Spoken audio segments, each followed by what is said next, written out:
nosso objetivo nesse estudo é analisar a representação da ciência e do cientista na exposição de longa duração do Museu de Itaipu, que é localizada em Niterói, aqui no Rio de Janeiro, né? O nome da exposição é Percursos do Tempo, Revelando Itaipu. Essa exposição é a segunda exposição de longa duração do Museu de Itaipu, embora ele tenha sido criado na década de 70, em 77. A exposição que foi montada em 77 ficou montada até 2010. Então, a exposição que a gente analisou agora é ainda essa de 2010. A metodologia que a gente usou para analisar esses dados foi a análise de conteúdo, onde a gente analisa e codifica todos os textos e imagens da exposição em um quadro. A nossa análise foi temática, então cada recorte é um tema. E o produto da análise de conteúdo principal, ele é o próprio quadro de codificação. Ele é o próprio quadro de codificação porque a gente parte do princípio de quanto mais vezes uma coisa aparece, um tema é citado,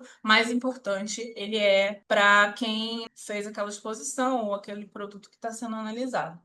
Um resultado que a gente encontrou sobre a representação da ciência que é bem interessante é que a arqueologia ela é apresentada na exposição como uma ferramenta valiosa que permite refletir sobre os processos históricos de longa duração que se manifestam no presente. Então, não é aquela representação da arqueologia como a arqueologia é uma coisa que estuda o passado e que aquele passado, né, ele acabou. Outra coisa importante sobre como é representado o conhecimento científico, aqui, nesse caso o conhecimento arqueológico, né, é que ele é apresentado como um processo contínuo. É uma representação interessante para mostrar para o público que a pesquisa arqueológica não é uma coisa pontual, é um processo. O material que foi coletado, ele vai continuar sendo analisado sob a luz dos avanços de outros, né, outras pesquisas e tudo mais. Ter isso representado no museu é uma coisa um pouco mais rara, assim, né? Ter esse processo mesmo apresentado como contínuo.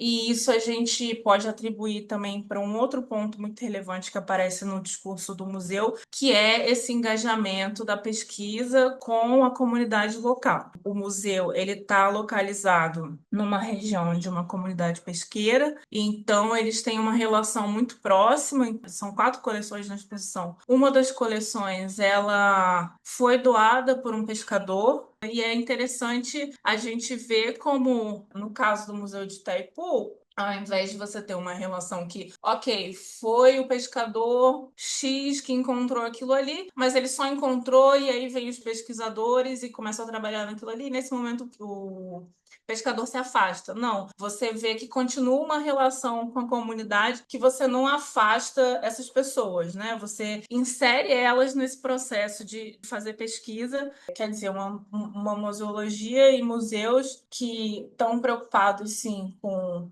o rigor científico e com todas as questões relacionadas à ciência, mas isso não se descola da importância dada para o impacto social dessas instituições, né? Ele pode ir muito além, estando muito mais próximo das comunidades que estão próximas desses museus, né? Porque geralmente a gente vê esse conhecimento indo para lugares muito distantes dessas comunidades e a própria comunidade não sendo beneficiada por esse conhecimento. Então, esse além, em alguns sentidos, na verdade, voltar para o lugar de origem dele, ficar no lugar de origem dele.